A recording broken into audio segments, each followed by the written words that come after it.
Mais au cours de ces auditions, les notions d'indépendance, de pluralisme et neutralité ont été largement évoquées. C'est d'ailleurs l'une des 3 dimensions qui nous ont incité à provoquer cette commission d'enquête. On a eu des situations qui ont révélé des traitements différenciés selon les personnes et les contextes politiques.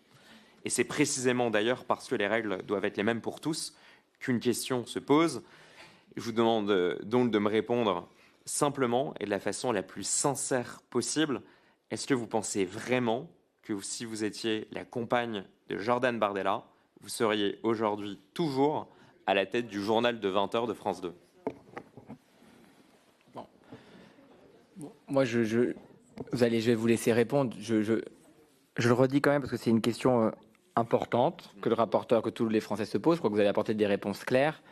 Maintenant, je pense quand même qu'après des siècles et des siècles de combats, on peut quand même accepter que dans notre pays,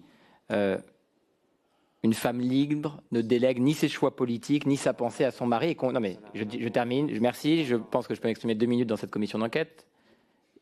C'est agréable. Merci, monsieur le rapporteur. C'est agréable. Non, pas à chaque question. Je n'ai même pas posé de question. Vous pouvez vous exprimer.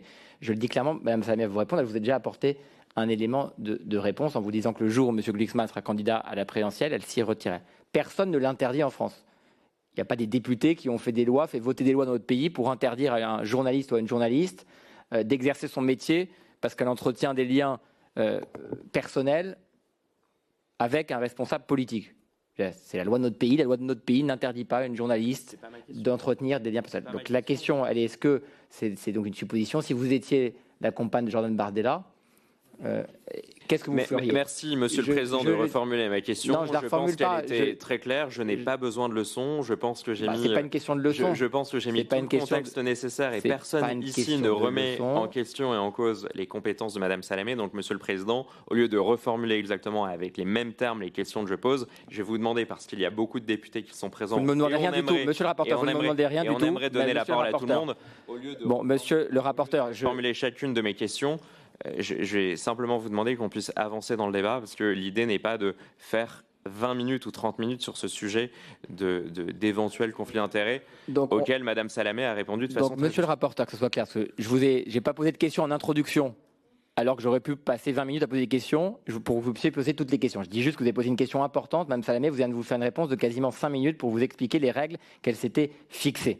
Donc elle va vous répondre à votre deuxième question. Vous l'avez posée, vous aurez une réponse. Je me permets simplement d'indiquer ici très clairement que c'est important aussi qu'on puisse juger les journalistes sur leur travail, sur leurs actions. Madame Salamé vous a apporté une réponse qui était intéressante, j'ai trouvé, en vous disant que s'il y avait eu, et même Parmentier pour en témoigner, une suspicion sur la manière dont le débat à la présidentielle, c'est pas anodin le débat à la présidentielle, entre Marine Le Pen et Emmanuel Macron, je pense que les députés du Rassemblement national, Marine Le Pen s'en serait offusquée. Donc je vais vous laisser répondre, mais je pense que c'est important aussi d'entendre les réponses que vous font les personnes auditionnées pour construire un dialogue, un échange. C'est tout ce que j'ai dit. Allez-y, Mme Salamé. Si on peut me laisser... Allez-y, Mme Salamé. Si allez-y, Mme Salamé. Allez-y, allez-y. Je sais pas. Allez-y, allez-y. Mettez-vous d'accord. C'est moi qui décide, donc allez-y.